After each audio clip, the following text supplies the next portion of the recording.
नमस्कार, मी मोनिका शर्मा आणि आपण पाहत आहात लोकसेतू मराठी न्यूज चॅनल। तर चला पाहूया आजच्या बातम्यांमध्ये काय खास आहे। धावत्या ओमनी व्हॅनला अचानक आग, तिघे प्रवासी थोडक्यात बचावले। पिंपळनेर सामोडा महामार्गावर खळबळ, आगीमुळे वाहतूक ठप्प। महामार्गावर धावत्या व्हॅनला आग, मोठा अनर्थ टळला। धुळे जिल्ह्यातील पिंपळनेर सामोडा महामार्गावर आज सकाळी सुमारे 11 वाजेच्या सुमारास धावत्या ओमनी व्हॅनला अचानक आग लागल्याने परिसरात एकच खळबळ उडाली। ही व्हॅन पिंपळनेरहून सामोडा मार्गे साक्रीकडे जात होती आणि त्यामध्ये 3 जण प्रवास करत होते। आग लागल्याचे लक्षात येताच चालकाने प्रसंगावधान राखत वाहन तात्काळ रस्त्याच्या कडेला थांबवले। सर्व प्रवाशांनी वेळीच बाहेर पडत स्वतःचा जीव वाचवला।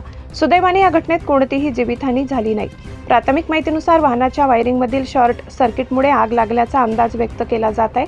तसेच तीव्र उष्णता आणि दीर्घकाळ वाहन चालवल्यामुळे ही आग भडकली असावी अशी शक्यता व्यक्त करण्यात येत आहे। घटनेची माहिती मिळताच पोलीस आणि अग्निशमन दल घटनास्थळी दाखल झाले।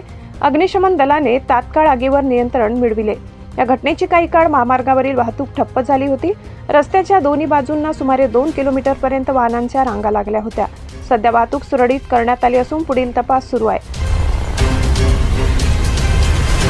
नाव कुलदीप वसंत सपकाळ, मी राहणार पिंपळनेर। मी सत्यनारायणच्या पूजेसाठी जात होतो।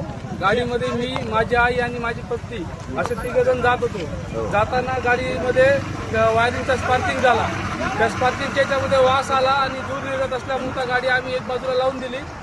गाडी बाजूला लावल्यानंतर गाडीची बॅटरीची वायर काढली। वायर काढल्यानंतर आजूबाजूची ट्रॅफिक थांबवली आणि तोपर्यंत गाडीने मोठा पेट घेतला होता। पण तोपर्यंत पोलिसही येऊ लागले आणि अग्निशामकवाले आले आणि गाडीच्या जे जाळ येतो थांबवण्यात आला आणि गाडी जळली, पण आम्हाला कोणालाही कोणत्या प्रकारची इजा झाली नाही आणि जे झालं ते आता सुरळीत सर्व चालू झालं। मुख्य संपादक प्रवीण चव्हाण, नंदुरबार। साठी एवढंच।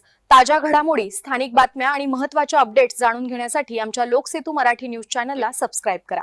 धन्यवाद।